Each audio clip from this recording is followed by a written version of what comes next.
ఆంధ్రప్రదేశ్ రాజకీయాల్లో ఇప్పుడు సుగాలి ప్రీతి కేసు మరోసారి తీవ్ర సంచలనంగా మారింది. సాక్షాత్తు ఉప ముఖ్యమంత్రి హోదాలో ఉన్న పవన్ కళ్యాణ్ కాకినాడ సభలో చేసిన వ్యాఖ్యలు ఇప్పుడు ఆయన వైఖరిని ప్రశ్నార్థకం చేస్తున్నాయి. జగన్ హయాంలోనే ఆధారాలు మాయమైపోయాయి అంటూ పవన్ కళ్యాణ్ చేస్తున్న కామెంట్స్ చూసి జనాలు నవ్వుకుంటున్నారు. అసలు సుగాలి ప్రీతి కేసు ఎప్పుడు జరిగింది? అప్పుడు అధికారంలో ఎవరున్నారు? జగన్ హయాంలో ఏం జరిగింది? ఇప్పుడు అధికారంలో ఉండి కూడా పవన్ కళ్యాణ్ ఎందుకు పాత మాటలే మాట్లాడుతున్నారు? ఈ రోజుటి మన స్పెషల్ అనాలిసిస్ లో క్లియర్ కట్ గా చూద్దాం. ముందుగా మనం ఫ్లాష్ బ్యాక్ లోకి వెళ్ళాలి. సుగాలి ప్రీతి అనే ఒక గిరిజన బాలికపై కర్నూలులో అత్యంత దారుణంగా అత్యాచారం మరియు హత్య జరిగిన ఘటన 2017లో జరిగింది. ఇక్కడ మనం గుర్తుపెట్టుకోవాల్సిన అత్యంత ముఖ్యమైన విషయం ఏంటంటే, ఆనాడు 2017లో రాష్ట్రంలో అధికారంలో ఉన్నది వైఎస్ఆర్ కాంగ్రెస్ పార్టీ కాదు. వైఎస్ఆర్ కాంగ్రెస్ పార్టీ కాదు, సాక్షాత్తు నారా చంద్రబాబు నాయుడు గారి నేతృత్వంలోని తెలుగుదేశం ప్రభుత్వం. బాధితురాలి తల్లి మొదటి రోజు నుంచి నెత్తి నోరు మొత్తుకుంటూ చెప్తోంది ఒకటే మాట: స్థానిక తెలుగుదేశం పార్టీ నాయకులు, వారి అనుచరులు ప్రమేయం ఈ కేసులో ఉంది, అందుకే పోలీసులు కేసును పక్కదారి పట్టిస్తున్నారు, ఆధారాలను తారుమారు చేస్తున్నారు అని ఆధారాలతో సహా ఆరోపించారు. మరి ఆనాడు అధికారంలో ఉన్న టీడీపీ ప్రభుత్వం నిందితుల్ని కాపాడిందా లేదా అన్నది అప్పట్లో పవన్ కళ్యాణ్ కూడా ప్రశ్నించిన విషయమే. అవును, నాడు ప్రతిపక్షంలో ఉన్నప్పుడు ఇదే పవన్ కళ్యాణ్ గారు కర్నూలులో సుగాలి ప్రీతి కుటుంబానికి న్యాయం జరగాలంటూ పెద్ద ఎత్తున లాంగ్ మార్చ్ నిర్వహించారు. బాధితురాలి తల్లి పక్కన నిలబడి అప్పటి టీడీపీ ప్రభుత్వాన్ని, పోలీసుల వైఖరిని తప్పుపట్టారు. ఈ కేసును వెంటనే సిబిఐకి అప్పగించాలని డిమాండ్ చేశారు. మరి నాడు బాధితురాలి తల్లి చూపించిన ఆధారాలు పవన్ కళ్యాణ్ కు కనిపించాయా లేదా? అప్పుడు తప్పు చేసింది టీడీపీ వాళ్లే అని స్పష్టంగా తెలుస్తున్నా, నేడు అదే చంద్రబాబుతో కలిసి అధికారం పంచుకుంటున్న క్షేత్రస్థాయిలో పవన్ కళ్యాణ్ ఆ నెపాన్ని వైఎస్ జగన్మోహన్ రెడ్డి మీదకు నెట్టేయాలని చూడటం ఎంతవరకు సమంజసం? ప్రజలు గమనించటం లేదా? ఇప్పుడు పవన్ కళ్యాణ్ గారు కొత్త రాగం అందుకున్నారు. జగన్ హయాంలోనే ఆధారాలన్నీ మాయమైపోయాయి అంటూ కాకినాడ సభలో మాట్లాడారు. ఇక్కడే సామాన్య జనానికి ఒక పెద్ద అనుమానం వస్తోంది. 2019లో వైఎస్ జగన్మోహన్ రెడ్డి గారు ముఖ్యమంత్రి కాగానే బాధితురాలి కుటుంబ అభ్యర్థన మేరకు ఈ కేసును సిబిఐ విచారణకు అప్పగిస్తూ జీవో జారీ చేశారు.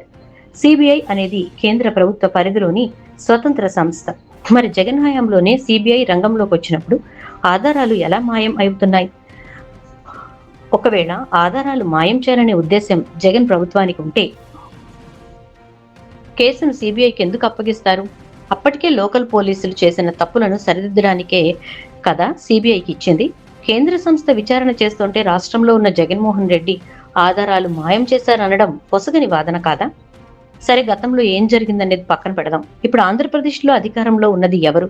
కూటమి ప్రభుత్వం. సాక్షాత్తు పవన్ కళ్యాణ్ గారు కేవలం ఒక ఎమ్మెల్యేనో ఎంపీనో కాదు, హోంశాఖను సైతం ప్రభావితం చేయగల రాష్ట్ర ఉప ముఖ్యమంత్రి హోదాలో ఉన్నారు. అధికారంలో ఉండి చేతిలో సర్వ అధికారాలు పెట్టుకుని ఇంకా పాత ప్రభుత్వాల మీద ఏడవడం ఏంటి? ప్రజలు ప్రశ్నిస్తున్నారు. పవన్ కళ్యాణ్ గారు, మీకు నిజంగానే దమ్ముందా? సుగాలి ప్రీతి కుటుంబానికి న్యాయం చేయాలనే చిత్తశుద్ధి ఉంటే తప్పు చేసిన వాడు ఎంతటి వాడైనా, వాడు టీడీపీలో ఉన్నా వైసీపీలో ఉన్నా లాగి పీకి జైల్లో పెట్టచ్చు కదా. చట్టాన్ని మీ చేతుల్లోకి తీసుకుని చట్టాన్ని మీ చేతుల్లోకి తీసుకోమని ఎవరూ అనట్లేదు. కానీ అధికారంలో ఉండి కూడా నిందితుల్ని పట్టుకోకుండా, ప్రజల ముందు నిలబెట్టకుండా ఇంకా స్టేజ్లకి వణుకుతూ మైకులు విరగొట్టడం ఏంటి? కాకినాడ సభలో పవన్ కళ్యాణ్ గారు మాట్లాడుతూ, మళ్లీ గనక వైసీపీ వస్తే తాట తీస్తాం, తోలు తీస్తామంటూ హెచ్చరికలు జారీ చేశారు. ఈ మాటలు విన్న సామాన్య ప్రజలు ముక్కును వేలేసుకుంటున్నారు. ఇప్పుడు అధికారంలో ఉంది మీరు, తాట తీయాల్సింది, శిక్షించాల్సింది ఇప్పుడు మీరే కదా. అంతేగాని మళ్లీ వాళ్ళ అధికారంలోకి వస్తే చూస్తాం అనడమే ఏ రకమైన రాజకీయం? అధికారంలో ఉండి కూడా ఏం పీకలేక చేతకాక మళ్ళీ ప్రతిపక్షం మీద విమర్శలు చేస్తుంటే జనాలు నవ్వకుండా ఏం చేస్తారు? డైలాగులు చెప్పడానికి ఇది సినిమా షూటింగ్ కాదు పవన్ గారు, ఇది ప్రజాక్షేత్రం.